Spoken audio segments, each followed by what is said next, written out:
撳咗掣啦，跟住我就要翻嚟，好 raw 咁樣翻嚟。好，坐好先。OK，好，我哋可以開始啦。Hello，係啦，咁我哋咧就好耐冇見啦，即係喺 Housewarming 呢個 channel 嗰度，係啦，因為上次錄完第2集之後就已經出咗轉 trip 啦，出完 trip 翻嚟又打風啦，係啦，咁就花咗啲時間係約嘉賓，咁啊好彩今日終於順利約到我哋 Housewarming 第3集嘅嘉賓渾水嘅，係啦，你好，大家好，係啦，咁啊我係美欣啦，係啦，我就係 Housewarming 嘅呢一個頻道嘅owner 啦，同埋主持啦，咁啊今日亦都係嚟到係美欣嘅屋企呢個客廳嘅地方，咁就同係啦渾水飲下酒傾下偈啦，係啦，咁啊 for 一啲真係未認識渾水嘅朋友係啦，或者你可以簡單介紹下自己先。哇！呢一個真係一個好難答嘅問題。for 啲未識你嘅，因為渾水呢個係啦呢一度都享負盛名嘅，細個就聽過㗎啦，係好似講到我好老咁樣。係啦，細個就聽過㗎啦，咁啊係應該咁講，係細個就聽過咁樣講啦。咁然後咧上次第一次認識你咧，其實就係幾年前㗎啦，已經係都係飲酒咯，我記得個 occasion。係啦，係飲酒嘅地方嚟嘅。咁點解會有飲酒認識到你咧？咁其實當日咧係我一個舊同事主播舊同事嘅婚禮。咁然之後咧你冇出席嘅，你應該唔關事嘅，係啦。總之係去完嗰個婚禮之後咧，就一齊轉咗場去一個即係 after party 嘅地方嗰度飲酒啦，咁樣咁飲下嘢咁樣。咁然後就係飲到一段時間嘅時候，你就突然間即係總之應該係有我哋啲舊同事係或者我哋啲 friend 就邀請咗你過嚟，係啦。應該係咁咯，我都記得咧，嗰間酒吧都係我以前成日去開嘅，不過我呢排就清心寡欲一啲咯，我就少飲酒，所以我都少去咗嗰間酒吧。咁但係我好記得就係一間灣仔銅鑼灣中間嘅酒吧嗰度第一次認識你。細間係啦，咁就係嗰陣時係咁嘅場景嗰度認識你嘅，就係但係嗰陣時嘅認識就係話咧一路都已經聽過渾水呢個名㗎啦。係啦，即係佢文章啦、文字會睇得比較多啲。當時明超章啊當時文字上嘅知道得比較多啲，咁但係嗰個人到底係咩樣㗎啦？係我原本估你係一個阿叔嚟嘅。真係慘！我即係嗰陣時，我識你嘅時候，我未係一個阿叔，但係我而家都進入咗阿叔嘅年紀啦。阿叔嘅，但係其實我而家開始覺得咧，阿叔呢個定義咧已經唔係好同年紀掛鈎，即係正如師奶都係啊！我唔知你有冇發現咧，而家其實因為我諗翻轉頭就係嗱，老實講，其實美欣呢個年紀要成為師奶，其實都差唔多係呢個年紀係開始發生嘅事。我絕對唔會認同嘅呢個説法。即係我覺得要唔要成為師奶，定係要唔要成為阿叔咧，係一個你生活嗰個方式嘅一個選擇嚟嘅。係啦，咁我講到生活方式咧，你亦都講到點解我會邀請你上嚟傾偈啦，就係講緊咧嗱，幾年前嘅時候就喺一個飲酒嘅場口度見過你本人第一次啦。咁嗰陣時就純粹係認得你個樣眼耳口鼻係點啦，我證實咗唔係一個阿叔啦，咁就係咁嘅啫，係啦。咁但係咧就係講緊即係早排啦，我哋又再見到第二次係終於見第二次嘅真人啦，咁就係一個工作活動嘅場合啦，咁我就邀請咗你嚟啦，非常之多謝你上面。多謝你邀請。係啦，咁但係咧就總之今次咧見到你真人嘅時候咧就哇，你係煥然一新嘅。係啦，即係除咗身高應該冇變之外咧，係即係五官你認真再睇 ，OK， 我知道唔係變咗即係仲係同一個人嚟嘅，但係成個人嗰個身形啦、狀態啦、皮膚嗰個質感啦。呢個係好具體，呢個係一個好大嘅變化嚟嘅。即係當然，我以前我唔會四圍同人講話，哇！我嗰日飲酒見到渾水，即係幾年前我話，如果係飲酒見到渾水真人啊，皮膚好差咁樣，即係你唔會咁樣講，咁失禮講啲咁嘅嘢啦。但係你而家係嗰種係，哇！同之前幾年前係好似係即係外觀上，除咗即係基本上真係脫胎換骨，但係就知道唔係整容嗰種，係啦，係一個好大變化。所以我當下係即刻好好奇咁樣問你。你做咗啲乜嘢？你點樣可以係同幾年前即係爭咁遠，即係可以有咁大嘅變化？咁呢個又好有趣嘅。你同我講係你個定義好得意嘅，即係當然你有首先講咗個 term 叫 fasting 啦，咁然後我就問你 OK 咁 fasting 係咩？即係唔食嘢咁樣，即係你可能同我講，嘿我而家脫胎換骨啦，我唔食嘢咁又好搞笑。咁但係你同我講話係成個生活方式嘅變化，係啦，咁所以我就非常之好奇，咁我就特登邀請你上嚟就係我想聽多啲呢樣嘢，因為當日喺活動裏邊，咁我哋都有正經嘢要做啦，咁我總唔能夠話就係捉住你同你傾呢樣嘢，咁我覺得咁不如上嚟一齊同大家即係分享下呢個第一個係即係 OK fasting 係咩？我諗香港人未必好熟悉嘅，係啦，咁但係仲有就係講緊 OK 一個生活方式嘅變化，即係叫做一個好整體嘅變化係一件咩事咧咁樣咯。好啊，咁好多 topic 啦，我慢慢順住個脈絡去講啦。即係一開始你問我點樣介紹自己，咁其實幫一啲未認識、真係未認識你嘅人，係啦。係，其實本身就點解會覺得咁難去介紹自己咧？就係你可以叫我係一個作家啦，我亦都係一個金融人啦，我亦都係一個創業家啦，我亦都係啲商業顧問啦。咁我有好多身份嘅，所以喺我哋初認識到今天咧，呢一個身份認同嘅危機都係喺我日常生活中都係會面對。就有啲人問我 Who are you? What are you? 我係好難答嘅。我亦都係一個學生，我而家讀緊碩士班啦，所以我有好多個身份嘅時候，我都唔知由邊一樣嘢開始介紹。即係而家好興講 slasher 啦，講咗好多年啦，講到開始大家都厭啦。咁我就係一個咁樣嘅狀態，就持續咗10幾年。咁然後去到開始進入咗叔叔嘅年紀啦，咁就慢慢由呢一個身份危機咧，就過渡到去呢一個中年危機啦。即係當然係early middle age crisis 啦，即係未到 crisis 嘅，即係純粹係年紀去到咁上下嘅時候，都仲會有啲新嘅覺悟啦。咁就譬如你頭先講話咩皮膚好咗嗰啲啦，即係我自己唔係好覺嘅。好明顯，因為可能真係隔幾年咁樣睇，就嗰個反差非常之大咯。其實你面型都變咗㗎。我諗係瘦咗咯。我識你嘅時候，我係比較 chubby 啲嘅肥仔，80 kg 咁啦。咁我上個禮拜我都去咗 business trip 啦。咁當然我去咗多哈嘅時候，都要攞 passport 去出關㗎嘛。跟住嗰個關員同我講話，要扣住佢。佢話 You should change your passport。跟住我話 Because I look too thin。咁跟住之後話 Yes。跟住之後就去出關。好大嘅讚美。係啊，跟住我話 I appreciate that。咁跟住就係一個肥仔變咗做瘦仔，即係我 passport 就係幾年前換啦，咁就係我肥啲嘅狀態。跟住我望一望，咦，真係幾肥喎！咁我而家就67、68啦，即係去 trip 嘅時候又多咗啲飯局，所以就應該係啦，食肥咗啲。咁而家可能68、9咁樣啦。咁但係同我最肥80就已經跌咗10 kg 左右。咁嗰個變化就我諗係你今日會想揾我去講多啲嘅一個 topic 啦。就係去到某一個歲數啦，跟住人亦都可能去到某一個階段嘅時候咧，就會有啲新嘅想法與變化啦。就係其實 fasting 只不過係其中一部分嘅，我仲有啲比較黐線嘅日常生活習慣嘅，譬如我每日會行1萬步啦，我每一朝會打8段錦啦，我夜晚會浸腳同埋打坐啦，一日一餐啦，我個 fasting 係一餐啦，飲好多水啦，每一日都會食2羹嘅蜜糖啦，加 NMN 啊，再加魚肝油啊，咁呢啲我都係 keep 住係一個轉變咁樣咯，即係一嚟係適應身體嘅嗰種延遲老化啦，另一種就係好似同我同年人唔同嘅，我同年人做金融嗰啲咧就越揾得錢多，年紀越大，對物質生活嘅要求就越嚟越高。但係調翻轉我就本身我已經冇一個好高物質生活嘅起點啦，曾經高過嘅，即係都大吃大喝變咗做一個肥仔啦，亦都會飲酒啦。跟住慢慢我覺得，咦，生活可能都係趨於平淡，歸於平靜，就比較似係我而家呢一刻想追求嘅嗰個狀態咁樣咯，咁所以係一個大嘅生活嘅改變。咁 fasting 就係頭先所講啦，有好多唔同嘅做法嘅，我全部都試過，咩16-8，咁我而家好極端啦，我係22-2啦，我食咗 lunch 㗎啦。22嘅意思即係講緊2個鐘裏邊食晒一日要食嘅嘢。Exactly， 咁呢個就當然就唔係一個專業嘅醫學建議啦，你都要請教翻你嘅營養顧問同埋你嘅醫學嘅顧問啦，即係有時候有一啲身體狀況未必適合做呢一樣嘢，咁但係亦都有啲人會推崇呢一種嘅狀態啦，譬如古天樂佢都係一日一餐啦，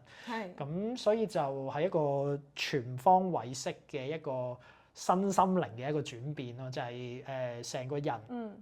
係過得好簡單，食嘢亦都食得好簡單。我亦都使好少錢嘅而家，我即係可能一日使緊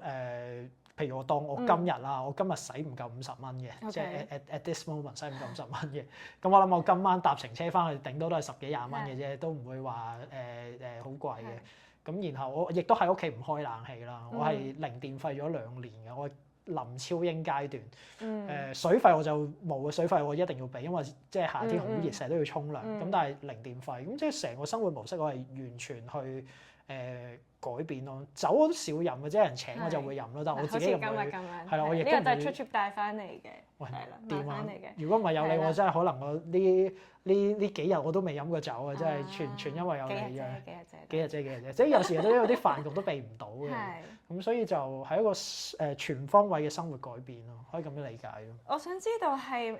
嗱生活改變，好多人都喺唔同情況底下有唔同嘅生活改變嘅，即係例如可能即係例如話要結婚啦，或者拍拖啦，或者分手啦，或者係要搬屋啦，或者要移居啦，咁樣即係有好多呢啲嘅。會有一啲事情發生，去令到我哋嗰個生活方式去轉變啦。咁但係你呢一種係一個自己一個人嘅轉變嘛，即係唔係話家庭成員嘅變化啦，亦都唔係話講緊我要由呢個地方搬去第二個地方嗰一種嘅變化，只係你自己一個人都仲係 base 香港呢個地方，係啦。我想知道係乜嘢，有兩樣嘢我想問嘅。第一就係乜嘢嘢去令到你突然間揼起地要做一個咁大嘅改變啦？咁同埋就係你嘅改變係好完整嘅喎，即係講緊係你成個生活方式即係飲食啦，係啦，即係用嘅即係水電啊，即係呢啲咁細緻嘅地方係啦，其實都有改變。呢一套嘅 package 係點樣砌出嚟咧？我都好好奇。有好多個原因啦。第一就係影響咗健康啦，因為太肥嘅時候開始都會有啲肥胖相關嘅病嘅，唔係嚴重嘅病，因為我慶幸我肥嘅時候都仲係年輕啦，咁但係我都當時有驗身，跟住就話咩我3支甘油酸過高，然後我亦都有椎間盤突出，咁但係自從我減咗磅之後咧，我呢2年都冇椎間盤突出嘅嗰種復發，因為真係如坐針氈啊，即係當你痛起上嚟嘅時候咧，你係可以成日你都落唔到床嘅，咁同埋亦都要練 core 啦，咁嗰陣時都係因為太肥，所以會有呢啲咁樣嘅病啦。咁就變相我要去減肥，咁但係呢一個唔係一個純粹咁簡單嘅減肥故事。因為嗰個只係啦，因為只係如果你話真係純粹係病痛或者係啦呢類型嘅話，咁可能你只係咁我咪減肥咯，就係食少啲做運動嗰一類咯。但係而家係全面嘅，即係唔係淨係好似你咁講，身心靈都有嗰個好似重新 tune 過咁樣咯，係啦。咁係一件咩事咧？我頭先講過病痛係第一點啦，咁第二點咧就係喺疫情將近全面開關到半開關嘅狀態嘅時候咧，我就放逐自己去咗好多旅行，去咗幾年嘅，去咗30-40個國家啦，即係好開心。歐洲都去咗大半，跟住之後而家好易去嘅，但係嗰陣時唔係咁易去嘅，不丹啊、敍利亞、黎巴嫩啊、伊拉克啊，咁呢啲伊朗啊，咁我都去晒好多呢啲嘅國家。咁旅行去得多嘅時候，就開始有個覺悟，就係物質生活係咪真係要咁豐裕咧？即係其實好多人都係過緊啲好簡單嘅生活，都過得幾好啦。咁我去旅行除咗去遊玩之外，有少少工作啦，有少少關於藝術收藏啦，咁亦都有少少係去咗讀書啦，去咗哈佛讀咗個summer school 咁樣。咁又過翻一啲學生嘅生活嘅時候，又突然之間可能 refresh 翻自己，就係你又唔需要使好多錢去過一日啦。譬如你讀書咁樣，我讀書佢包3餐嘅，咁我真係完全又唔使使錢，我淨係買洗衣粉去洗衫嘅，我真係都冇乜使過啲咩大錢啊，同埋請啲同學仔食嘢咁樣咯，即係 that's all。咁然後我亦都有去咗一啲大吃大喝嘅 trip 嘅，譬如上年就結束營業嘅一間米芝蓮3星中嘅3星啦，亦都係 the world best of the best 嘅餐廳啦，喺哥本哈根嘅 Noma 啦，Noma。咁佢上年結業啦，喺結業之前咧我就去咗食啦，即係 best of the best 啊嘛。咁然後去食啦，食咗成皮幾嘢啦，我請埋個 friend 啦，開埋酒咁樣。咁我食完之後就諗緊，即係原來地球上最好嘅餐廳就係咁樣㗎。咁就咁樣，你覺得失望定係點樣？佢唔失望嘅，但係咧所有嘢去到最極致咧，就係好似當代藝術一樣，就變成咗一啲觀念。你變咗你食嗰一樣嘢咧，佢唔係食緊味道嘅精細或者味道有幾突出，佢食緊一個觀念。即係譬如點解嗰碟餸上面會有隻螞蟻咧？咁原來佢係要螞蟻嘅蟻酸，然後去為嗰碟餸加咗某一種嘅酸度。咁但係好多人會好抗拒喎，點解我要食螞蟻啊？點解我要做啲咁嘅嘢咧？咁原來佢就係玩緊呢啲咁樣嘅概念啦。咁同埋佢有好多嘅 fermentation 啊，即係嗰啲叫做咩發酵嗰啲咁樣嘅嘢。然後由 farm to table， 跟住點樣去將啲嘢好做到精細。咁但係嗰個精細咧就同香港嗰啲 fine dining 或者出去食嗰啲 fine dining 係唔同嘅，即係嗰啲就比較似係奇技淫巧。好多技巧嘢，好多技術嘅嘢，點樣砌到啲又靚啊，擺盤味道 break down 去到唔同嘅食物嘅層次感。但係到 Loma 佢唔係講緊呢啲嘢，呢啲嘢佢都已經全部做到俾你，亦都 go through 咗呢個過程。佢係講緊食觀念啊，就係食緊一啲好當代藝術嘅一個觀念。即係我做收藏家嘅時候咧，經常都會有好多理論嘅衝擊㗎嘛。即係譬如點解達達豬個尿兜就係叫做一個藝術品，但係點解我哋屋企個尿兜又唔係藝術品咧？點解最出名孫宇晨買咗嗰條蕉掛咗喺牆上面嘅藝術品，但係我喺街市食嗰條蕉又唔係藝術品咧？咁你去撈埋嘅時候就有呢啲咁樣嘅觀念衝擊，就係點解我要食嗰隻螞蟻咧？我做乜鬼要去食嗰隻螞蟻咧？點解我要食一啲咧全部都係菜整出嚟嘅嘢，但係佢又要扮到好似肉咁樣？即係呢啲好似即係同我喺中式食嗰啲齋菜一模一樣啦。咁點解佢會有啲唔同嘅觀念衝擊咧？點解我要配嗰啲酒咧？即係呢啲全部都係啲好得意嘅 mix and match， 再加埋一啲好特別嘅衝擊。咁我除咗喺嗰度，我除咗喺Loma 食完個餐之外，咁其實哥本哈根真係美食天堂，即係好多最 top 嘅餐廳都喺嗰度。Geranium 啊、Cadu 啊、Alchemist 啊，我全部試晒。有最誇張期嘅淫巧嘅嘢，即係你食下飯無啦啦有個人喺你面前跳現代舞嘅，即係可能我冇去過啦。咁譬如去呢一個海底撈會有人跳科目三俾你啦，咁但係佢就跳現代舞俾你，跟住上面又整咗好多嘅 screen 咧，勁官能刺激。突然之間有堆廚師出嚟咧，會同你傾偈講好多嘢，然後你就要去 fit 實佢個廚房，跟住去到最尾餐飯可以食7個鐘嘅。即係去到最尾就係我原來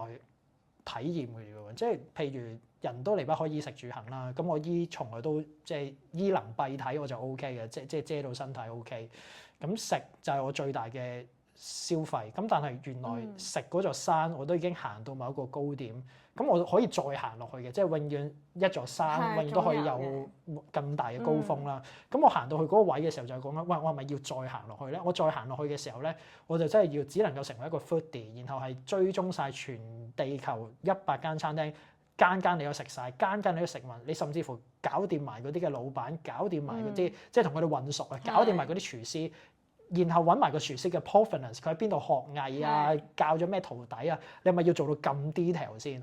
我就做唔到啦，即係我去到某個位就食呢一座山，我行到去呢個 level，我要停啦。咁再行上去咧，即係無止境嘅一個慾望上面嘅沉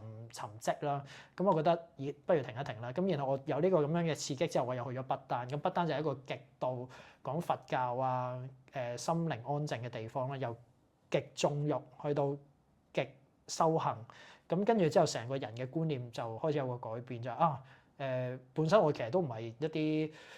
有錢人嘅出身啦，我對物質亦都冇太大嘅慾望，我淨係對衣食住行，淨係對食係叫做相對地容易或者願意去使錢。咁但係原來連食呢一座山我都攀到去某個位置，我都覺得唔可以再攀上去另一個高峰，或者要停啦。咁啊，倒不如就成個人諗下點樣去重整自己嗰個嘅生活狀態咯。即係當然啦，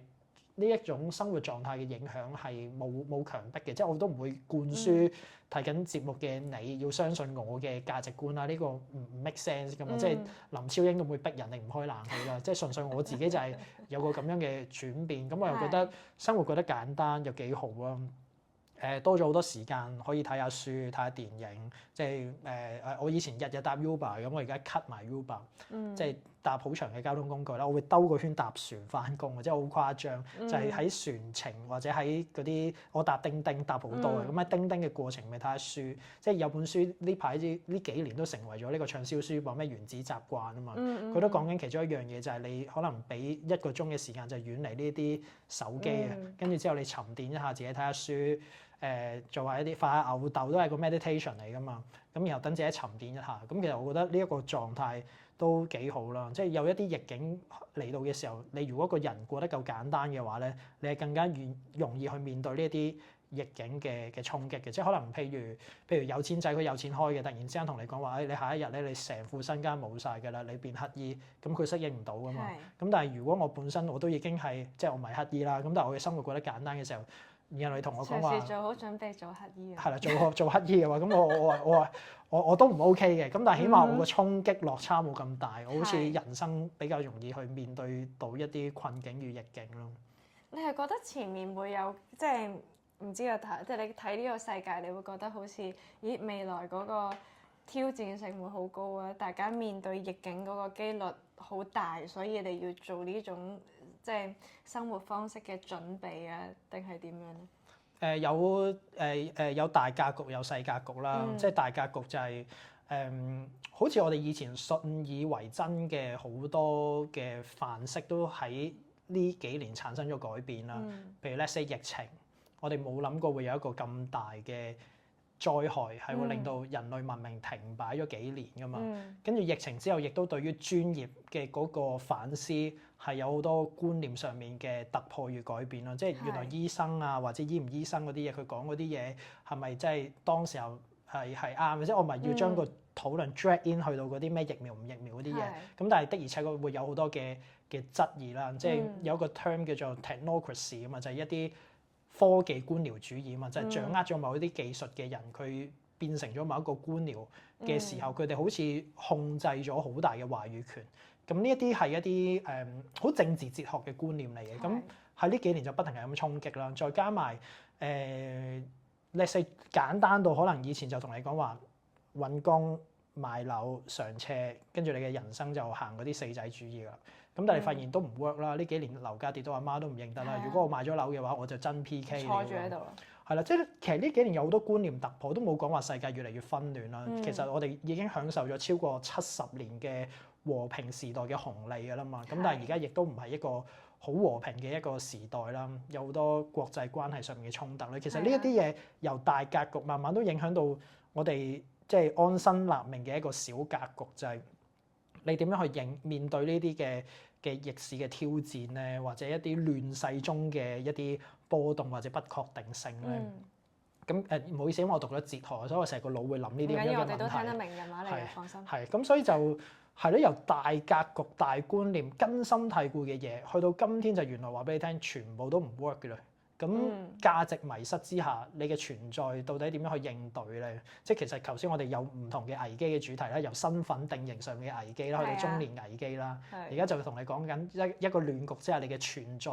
嘅危機係啲咩？existential crisis 就係講緊即係我哋可能用一個危機可以貫穿成個 conversation 嘅一個主題啦。可能飲多咗酒又胡說八道啦。冇問題嘅，咁但係就係咯，我就覺得有好多呢啲咁樣嘅觀念嘅突破，就令到我覺得要改變一下自己嘅生活習慣。即係可能呢幾年大家都唔知喂點解有樣嘢叫做電子貨幣、虛擬貨幣，但係會咁勁嘅咧？到而家好多人都唔信嗰套嘢，因為大家都有個觀念啊嘛，就係做生意一定係要有一個信任嘅 manager， 一個可靠嘅董事局，跟住會有一啲嘅科技突破。而家就話俾你聽唔係喎，原來有啲咁樣嘅發明，跟住之後就會可以衝擊到而家所謂嘅銀行體系，又或者成個支付金融嘅創新等等啦。跟住之後甚至乎突然之間又會有班人就話我哋而家發明嘅一啲量子技術係可以破解你嗰啲加密貨幣比特幣入面嗰啲嘅密碼學嘅嘢。即係你會呢幾年啊，就有好多新嘅知識體系不停係咁衍生出嚟，亦都有好多新嘅觀念就話俾你聽，原來係過時嘅，係要慢慢被取代。即係所以就係咯，我哋大嘅格局，我力量好渺小啦，改變唔到個世界啦。咁但係當我見到個世界原來唔係用翻以前嗰套法則去運行嘅時候，咁我咪都要盡量揾啲方法，令到自己更加容易適應到個世界咧。就係唔好有太多嘅包袱俾自己咯，即係唔好有太多嘅奢侈嘅使費啊，唔好有太多慾望嘅宣泄啊、釋放啊。簡單地可以揾翻自己一啲內心嘅平靜啊，享受下睇書啊、meditation 俾你嘅效果啊，亦都冇過度去追求一啲你都追求唔到嘅嘢啦。咁我覺得呢一啲就係由外邊嘅嘢影響到我而家內在嘅修行嘅一個心路歷程咯。我冇乜機會可以講到呢啲嘢，即係我都好多謝有一個機會，再加埋飲嗰啲酒興一上咧就可以描述到啦。會再斟嘅。係啊，反而同埋咧，你關於講到嗰個生活方式咧，尤其是即係我唔知啊，可能男士你頭先提到話有嗰個會有機會有中年危機呢件事啦。咁其實我就唔係好理解嘅，即係或者我未去到嗰個階段啦，或者可能就算我要有中年危機，我嘅危機嘅內容同你哋會有嘅危機嗰個諗法，可能都未必一樣。咁但係就係女仔咧，其實就係曾經都會有段時間係會大家會覺得好似我嘅人生即係大致上好似都有個譜嘅，即係廣義上即係阿媽教落嗰種啊，或者即係啲呢個社會嘅長輩會假設可能女士去到某個即係細個嘅時候就讀書啦，讀完書就出嚟做嘢啦，跟住之後就係基本上就係可能拍拖結婚生小朋友，有好多呢啲嘅假設啦，咁然後咧。但係到我人去到呢個階段嘅時候，我就會發覺除咗觀察自己，都觀察身邊嘅女性朋友啦。發覺其實唔一定嘅，其實生活有好多種形態，有好多種可能性，有好多種選擇，只係你第一每個人適合嘅嘢其實唔一樣啦。係啦，每個人遇到嘅人或者遇到嘅際遇唔一樣，你冇理由每個人嗰條路都唔同，你夾硬都要執自己翻去嗰條所謂嘅原本嗰條 path 啊，其實係唔 make sense 嘅。咁亦都有見過，即係聽翻嚟啦，就係好彩，即係感覺好似好 mean 咁樣，但係好彩唔係自己最熟嘅朋友啦。因為如果真係自己最熟嘅朋友咧，我諗我心靈負擔會好重嘅，咁就係講緊一啲即係我朋友嘅朋友啦，就係佢年紀同我差唔多，咁然後就係佢為咗即係好似個腦植入咗一樣嘢咁樣，就係嘿我個年紀咧，好似啲薄咁，唔知用咩咁樣形容，就係覺得嘿我而家咧個人嘅歲數咧去到呢個數字去到呢一度啦，咁咧我就一定要咧揾到個人結婚啦，咁然後咧結婚我就要有樓啦。跟住之後咧，然後咧就要生小朋友啦。佢係總之再唔開心啦，佢嗰個揾翻嚟嗰個隊友，再隊友都好啦，佢都唔會翻轉頭嘅，係都唔肯翻轉頭嘅。咁然之後就係所有每一個 decision making，我哋聽落去都覺得好災難，係啦，唔開心嘅，即係冇嘢令佢開心啊，根本就係。然後，但係仲要所有嘢係翻唔到轉頭，尤其是當你牽涉另一個生命嘅時候，另一個生命嘅誕生嘅時候，就更加你冇得係啦，你冇得倒帶啦，你冇得翻轉頭，同埋有個責任喺嗰度。咁我聽落去就係覺得點解一定要咁樣做決定咧？點解要不斷做一啲令自己唔開心嘅決定咧？係啦，咁但係佢都係會繼續咁樣去向呢個方向發展，可能即係甚至係覺得。做人就係咁噶啦，係啊，就係一件咁嘅事咯。咁呢樣嘢我都覺得好可怕嘅，係啦。咁但係例如可能我哋嘅上一代，我阿爸阿媽嗰一輩，佢哋好似都唔係問太多，就係覺得唔開心咪唔開心咯。但係呢啲嘅結婚生仔傳宗接代有層樓一個家庭都係一個必須要完成嘅。唔知係任務啊，定係咁樣先至有安全感啊，定係乜嘢？其實我都唔明白嘅，係啦。咁但係而家發覺，其實只要你覺得，但係都要有啲勇氣嘅，因為當大家話俾你知，model answer 係咁樣嘅時候，然後我會覺得100個人有88個人都行 model answer。我使乜88個人行同一條路啫？咁然後剩低嗰22個人都有22條唔同嘅可能性可以試下啊咁樣。咁我就會覺得點解要咁樣去夾硬去規定自己咯？咁當然你問我而家呢一個嘅生活方式係咪自己特登揀嘅？我覺得都唔算係嘅，只不過係個際遇嚟到，我喺個際遇嗰個範圍裏邊揀自己能力範圍負擔到最好嘅選擇，係啦。咁而我覺得。唔知係咪叫最好，但係起碼唔係一個主動去向悲劇發展嘅一個做法先咯。係，我覺得係一件咁嘅事咯。係啊，咁啊冇純粹係我聽你講關於就係嗰個即係個世大格局啦，就係世界局同埋仲講緊人你去到即係生活方式嘅選擇，其實有好多種可能性係啦。咁但係關於你決定去自己，即係例如你去疫情期間去咗好多旅行，見過唔同嘅，即係由最物慾嘅到最叫做最講心靈、最清減嘅階段，令到你有好多嘅衝擊，有新嘅 inspiration 啦。咁好啦，咁翻到嚟嘅時候，你去重新去砌自己嘅生活方式，因為我都有嘅。喺我開始獨居嘅生活嘅時候咧，我都會有 plan 過嘅。但係咧，我 plan 嘅嘢咧係好低 B 嘅，就係 plan 自己到底幾點起身啦，幾點瞓覺啦，早餐食啲咩啦，係啦，夜晚食啲咩啦，係啦，咁啊，我嘅即係最主要係我嘅娛樂係啲乜嘢啦，我有計劃過嘅，係啦，咁啊同埋計劃下，例如我一個人住嘅時候，計劃下我間屋嘅所有嘢點樣擺啦，我都有認真去計劃嘅。咁但係，你嘅計劃係好另一個 level 嚟嘅，嗰一套嘢係你係點樣砌出嚟嘅咧？即係第一。